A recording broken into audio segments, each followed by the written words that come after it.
is Buddy Buchanan with Leader in Times bringing some High Plains highlights. Sunday, July 16th, 2017.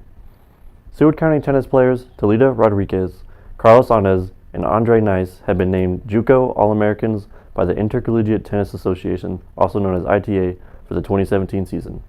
Rodriguez earned her second straight Region 6 singles championship while also placing third at the 2017 NJCAA National Tournament. Her third place finish was her second straight top 5 finish at the national tournament, and she finishes her career with a 38-15 record.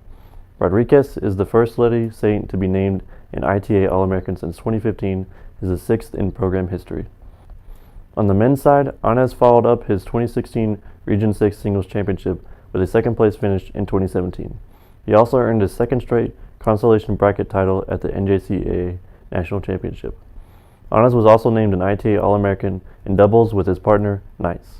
Together, Anez and Nice compiled a 17-4 record on the season while winning the Region 6 doubles championship and finishing in third place at the NJCAA National Championships.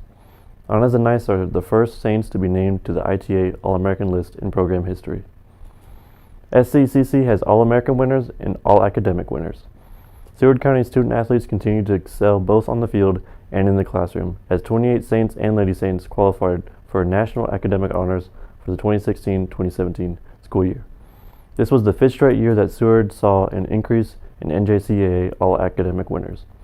3 student athletes had a perfect 4.0 GPA and were named NJCAA All-Academic First Team. 13 student athletes were named NJCAA All-Academic Second Team, which requires a GPA between 3.80 and 3.99. 12 more student athletes were named the NJCAA All-Academic Third Team, which requires a GPA between 3.60 and 3.79. Having nearly 30% of our student athletes receive these academic awards from the NJCAA truly shows the dedication that our coaches, student athletes, and staff have towards academic success, said Athletic Director Roy Allen. I am extremely proud of everything that was accomplished in the classroom last year and look forward to pushing the number even higher next year. The tennis program had a department high as 9 Saints and Lady Saints earn these awards. The Saints baseball team was right behind tennis with 8 student athletes earning academic awards.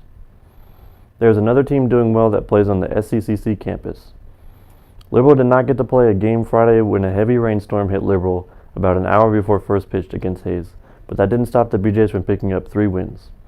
The Oklahoma City Indians, an expansion team in the Jayhawk League this season, notified officials that they cannot complete their season, forfeiting their final 6 games, 3 to Great Bend and 3 to the Bee Jays. The Indians had a rough season, turning in a 4-32 record prior to forfeiting the remaining 6 games, and it is highly likely the team will not return next season.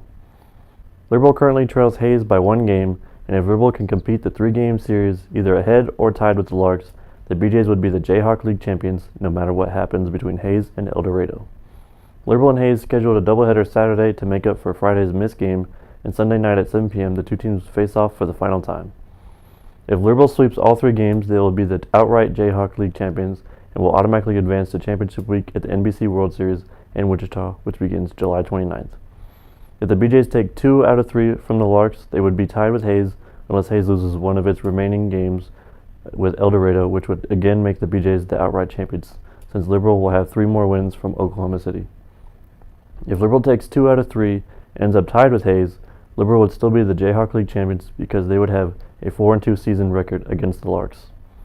If the Bee Jays lose 2 out of 3 to the Larks, the Bee Jays would need El Dorado to win 2 out of 3 against Hayes next week to force a tie for the Jayhawk title. If the Bee Jays are swept, Hayes will win the title outright no matter what happens in El Dorado next week. Heading into Saturday's games, Liberal has a 2-1 lead in the season series, and Liberal's lone loss to the Larks was 2-1.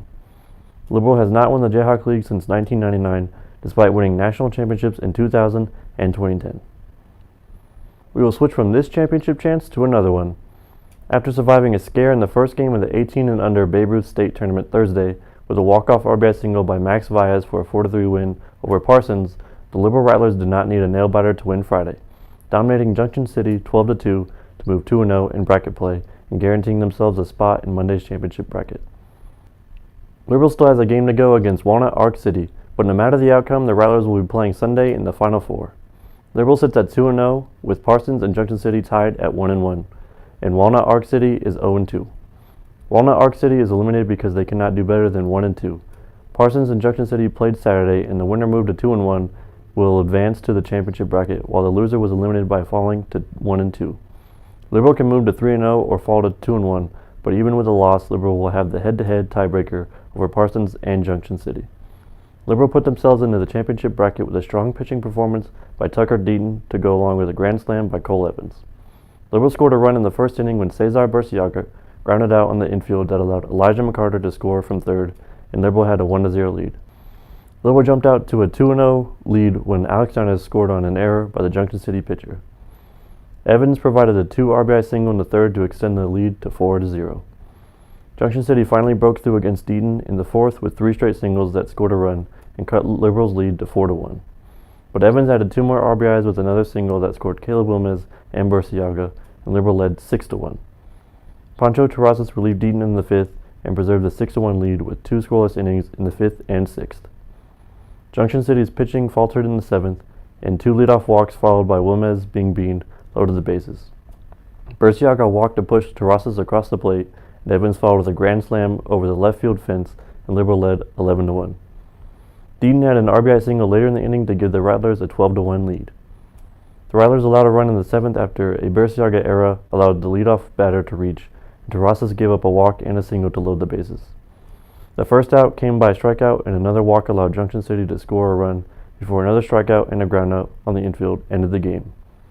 Liberal is expected to play at 10 a.m. Sunday morning in a semifinal game, with the winner advancing to the championship game. This is Buddy Buchanan of the Leader in Times with your High Plains highlights. God bless, and thanks for watching.